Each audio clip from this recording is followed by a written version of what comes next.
Hello viewers, আজকে আমরা democracy এবং রিপাবলিক এই দুটি শব্দ নিয়ে আলোচনা করব। শব্দ দুটির মানে খুবই কাছাকাছি। ডেমোক্রেসি এবং রিপাবলিক। ডেমোক্রেসি অর্থাৎ গণতন্ত্র, গণতন্ত্র রাষ্ট্র বলতে আমরা কি বুঝি?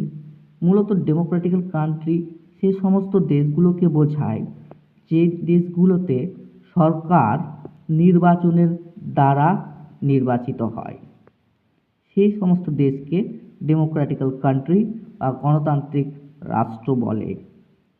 আর রিপাবলিক প্রজাতান্ত্রিক। কোনগুলোকে বলবো? যে সমস্ত দেশে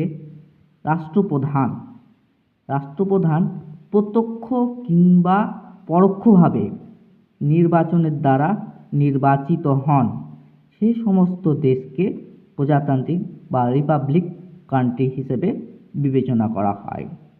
যেমন ডেমোক্রেটিক্যাল কান্ট্রি ব্রিটেনে সরকার নির্বাচনের দ্বারা নির্বাচিত হয়, তাই ব্রিটেন একটি ডেমোক্রেটিক্যাল কান্ট্রি। আর আমেরিকা, যার রাষ্ট্রপ্রধান নির্বাচনের দ্বারা নির্বাচিত হয়, তাই আমেরিকা হলো রিপাবলিক কান্ট্রি।